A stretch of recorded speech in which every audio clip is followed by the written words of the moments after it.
கணக்கில் பூண்டு இருந்தாலும் கை வலிக்காமல் ஈஸியாக உரிக்கிறதுக்கு ஒரே ஒரு ஊக்கு போதுங்க.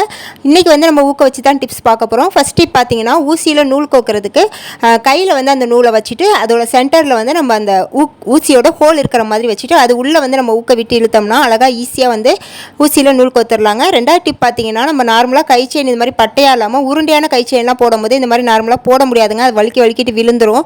அந்த மாதிரி ப்ராப்ளம் இல்லாமல் இருக்கிறதுக்கு நம்ம அந்த கை செயின் போடுற ஹோல் இருக்குது பாருங்கள், அதில் வந்து ஒரு ஊக்க மாட்டிட்டு அந்த ஊக்கை வந்து இந்த மாதிரி நம்ம விரல்களால் பிடிச்சிட்டு அதுக்கப்புறம் நம்ம இந்த மாதிரி கை செயின் ஹூக் வந்து போடும்போது பார்த்தீங்கன்னா ஈஸியாக வந்து போட்டுடலாங்க, நழுவி போகாது.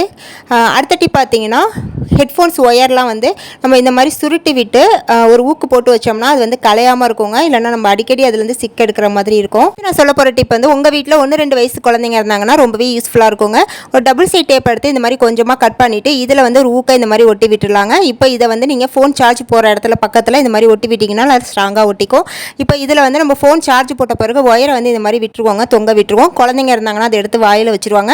சம்டைம்ஸ் வந்து நம்ம சுவிட்ச் ஆன்லேயே இருந்துச்சுன்னா அது ரொம்பவே வந்து டேஞ்சர் ஆயிருங்க. அந்த மாதிரி ப்ராப்ளம் இல்லாமல் இருக்கிறதுக்கு நீங்கள் இந்த ஹூக்கில் வந்து அந்த ஒயரை மாட்டி விட்டு லாக் பண்ணி விட்டுலாங்க, குழந்தைங்க கைக்கு எட்டாது. செல்லோ டேப்போட எட்ஜ் பகுதி வந்து எங்கே இருக்குன்னு சொல்லி தேடிட்டு இருப்போம். அந்த மாதிரி ப்ராப்ளம் இல்லாமல் இருக்கிறதுக்கு நம்ம யூஸ் பண்ணி முடிச்சோன்னா அதோட எட்ஜில் வந்து ஒரு ஊக்கை வந்து இந்த மாதிரி ஒட்டி விட்டுட்டோம்னா நெக்ஸ்ட் டைம் எடுக்கும்போது நமக்கு ஈஸியாக இருக்குங்க. அடுத்து லாஸ்ட் டிப் பார்த்தீங்கன்னா, பூண்டு உரிக்கிறதுக்கு பூண்டை முதல்ல இந்த மாதிரி உதுத்து விட்டுட்டு நம்ம நார்மலாக வந்து கையில் உரிக்கும் போது நகலாம் வந்து வலிக்குங்க.